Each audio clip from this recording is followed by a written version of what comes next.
What's going on, everybody? It's Childish back out of the game, coming at you with another Summoners War video. And in today's video, we're going to bring you guys yet another collaboration, bringing on TopherSmurf. He's going to be helping us out today to talk about the best gears for each respective summoner. TopherSmurf, how are we doing today? I'm doing great, boss. How are you?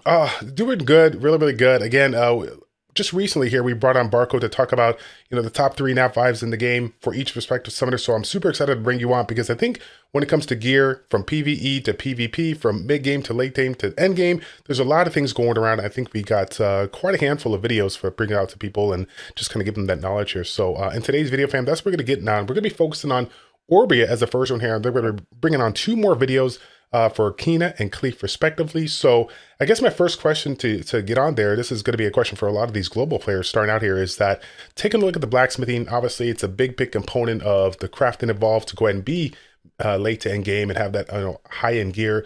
Should these people be focusing on the gear that's going to be available to you right now, or should we just go through the storyline and just kind of get the basic gear, for the first part? Right. So the storyline is going to give you a great amount of gear. That subjugation gear, they've added in that legendary gear and subjugation. That is great gear. You can certainly take that. You can +9 it, even +12 it if you want to, if you're finding yourself stuck. It's great gear. Definitely use it. The foggy gear, some of that first foggy gear you get, +9 that if you want to. You can even +12 some of that if you want. And that's going to get you pretty far. It's going to get you into White Castle, right? White Castle is the new raid that's just dropped for you guys. And then very soon here, you're going to get Naraka. And Naraka is going to be a big one for the rest of the global servers, because a lot of Naraka gear is going to fall on sort of our different summoners and some of their favorites. So I'm excited about getting into that. But yeah, the subjugation gear and early foggy prison gear is totally fine. We'll get you through a lot of raids. Good deal, good deal. So again, now moving on to the actual specific dungeons, we kind of have a little bit of breakdown here. And what I'll go ahead and do on the video is kind of, share a little screenshot of the ORBIA here. This is kind of the breakdown of what we're looking at here when it comes to the 5 different dungeons here. Obviously, we have quite a handful of different things going on here, but more importantly, what we need to break down is the origin of the unit, the ORBIA, the damage dealer here. So in your personal opinion, out of all the things that are available to you right here with these specific 5 dungeons, as a PvE player, what should you think the build should be for this particular unit? Right. So first we got to figure out what is Orbia's job. Orbia's job is damage dealer, nuker, and debuffer. She puts out a lot of debuffs, some very important, crucial debuffs. So we need to make sure that she's landing some of that gear. So we have a little chart up here as a reference here, but we start out with Orbia as sort of like a PvE kind of early to mid game. We're looking at the seal stuff. Now, you're not going to quite have seal yet, but it's coming very soon, which is why I'd save some of your resources for that seal equipment when you start getting it. Towards the end, you'll see some of the end gear, and the end gear is really what we want to focus on, right? We want to look at these different trees with the end gear in mind, right? Mm-hmm. After you've played a couple months, you guys will start getting enough resources and a lot of gear. You'll be able to create some of this end game sort of gear here.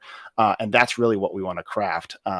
We don't want to worry too much about our stats on our early weapons, because those are just going to change as we upgrade that gear, right? So it's like we could roll a quad into crit damage, and then all of a sudden we got to upgrade that piece of gear. It's going away, right? So the idea is we want to look at getting our gear finally, level 7 to that 2 awaken 6-star sort of place. And once we have a full stack of that gear, we're ready to start using the refinement system, which hasn't quite got to EUs, but I know they're going to get it very, very soon. And that's kind of what we want to focus on. But so I can talk about, we have a bunch of raids here that you guys don't quite have, but we are going to talk about those in a level of importance here. Okay. So as a summoner, obviously the ultimate goal is to get that damage dealing. It looks like you've kind of coined in your notes here that out of all the sets that are available for PvE people, I think it's, what is it called? Of course, eventually the seal gear I think is going to be the best for Orbia's in most cases, because it's monster attack plus 85. It's just a general monster attack. Everybody gets a little bit extra attack. That's always kind of good.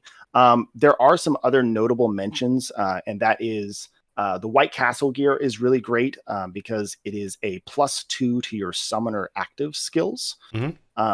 And so this is kind of where we have to figure out, what are active skills versus what are element attribute skills versus what is the ultimate skill or your basic skill.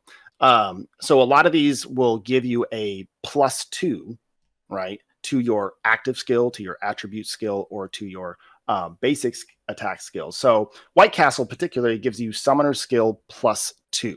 So I don't know if you want to show them, but over in your skills. So if you head over to your Orbia skills, Yep, we could definitely get that. we'll show them exactly what I'm talking about here. So press that enhance button down there at the bottom right.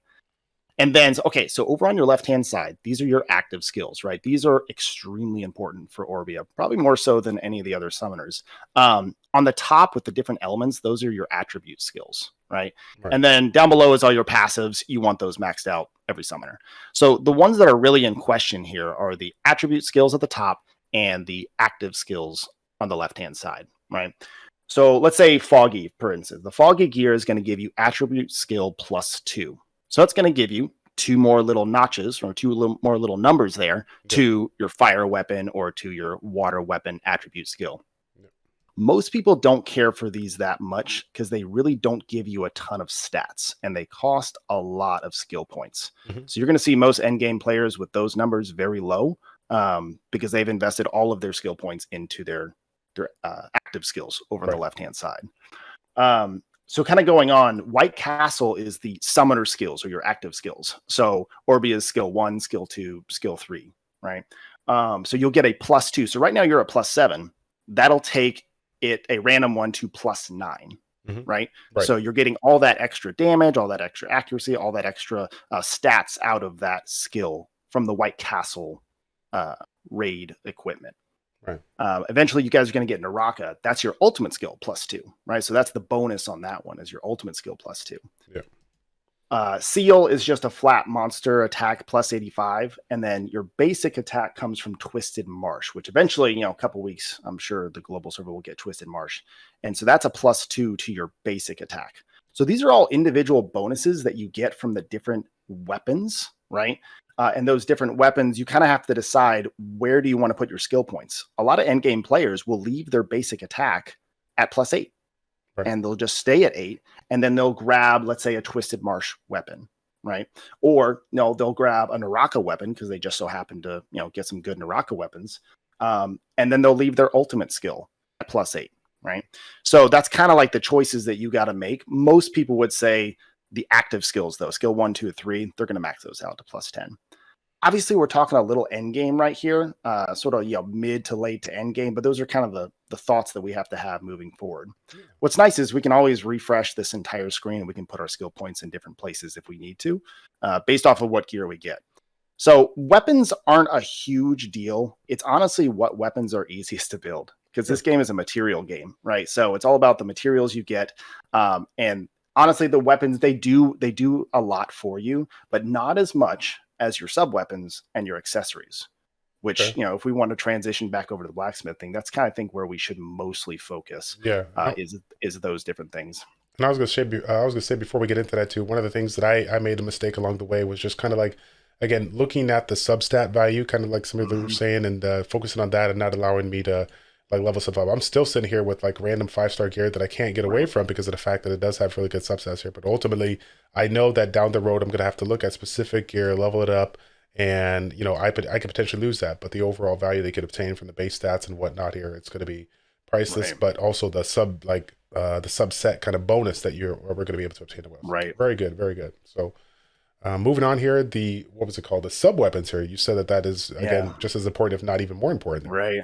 So at the top, you got your filters for marbles. So Orbia's got marbles, or whatever they're called.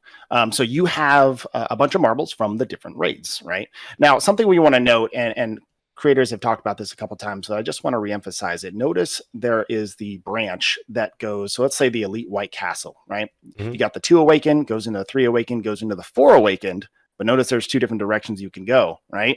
You don't want to stop yourself on that top route because then you can't go any farther. Right. So that's kind of a trap. You want to make sure that we're continuing our blacksmithing journey down the bottom route all the way to that 6-star 2 Awaken piece of gear that you guys will get in a couple months, right? You'll make it there in a couple months.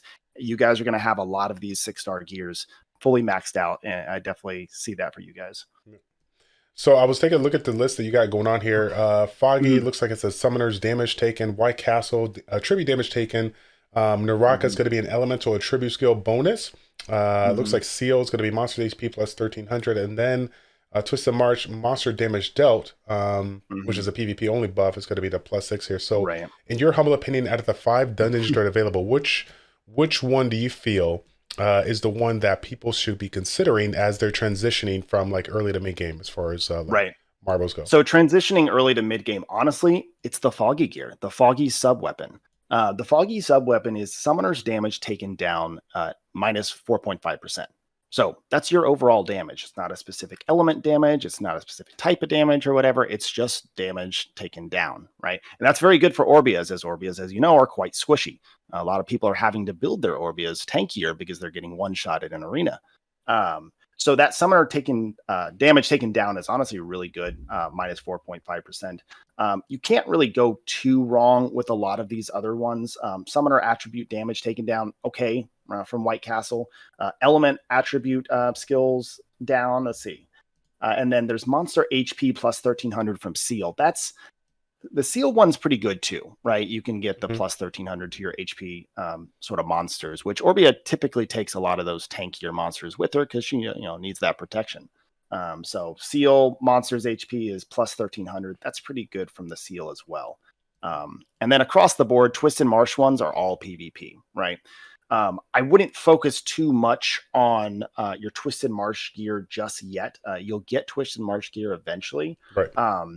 And most of us don't even use the button yet, but we actually have different presets down at the bottom for our weapon gear.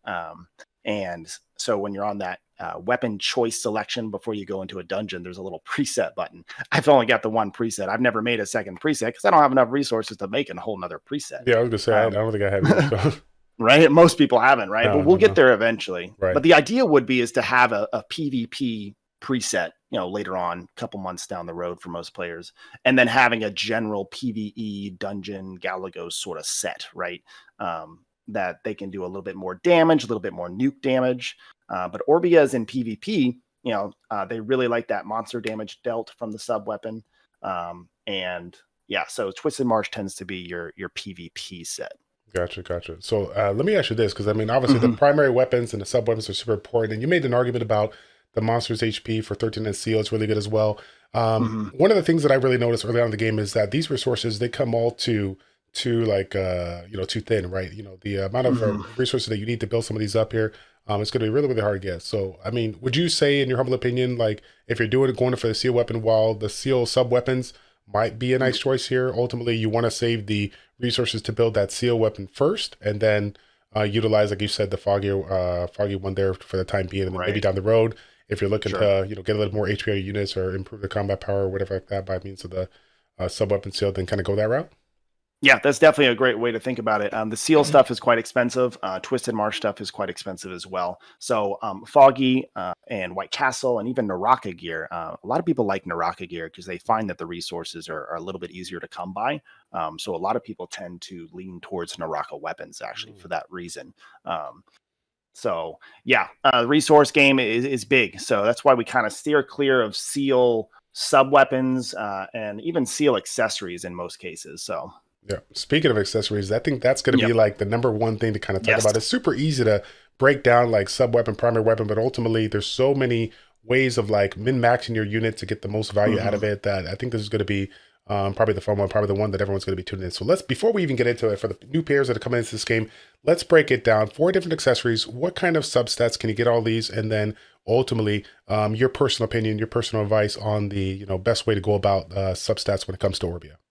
Right. So on your earrings, right? So you got 4 different accessories. That doesn't include your sub weapon. I know it kind of is in the same row. But you've got earrings, necklace, bracelets, and rings. Your earrings are only ever going to be a flat defense stat. So I'll let you kind of get over to that. But any of those earrings that are on this list will always be a flat defense stat there at the top. And then what the sub stats you get, of course, are random RNG. For your necklaces, those are going to be... You've got a lot of variety here. And this is where necklaces can go different directions for different summoners, right? We've got an HP % possibility, right? We got a defense % possibility. And this is also where you get crit damage and crit rate. So we're talking about Orbia today. Crit damage, crit rate, right? Those tend to be your two that you're looking for most from your raid drops out of your necklaces. Typically, I would say Orbias want a crit damage necklace, hoping to get some of those crit rate substats in their other weapons and their other gear. So that way they can have that crit damage necklace. The bracelets, they come in 3 different ones. They come as HP, they come as attack, and they come as defense percent, all those percents. So that's also another direction, right? You can take depending on your summoner. Orbias typically looking for that attack percent bracelet, right? They want that nuke damage. They want that extra damage. And then for your rings, this is where Orbia can kind of make a choice, right? If she is lacking, okay, so you get HP percent, you get defense percent, you also get resistance and accuracy out of your rings, right? So depending on what drops, you've got those different options.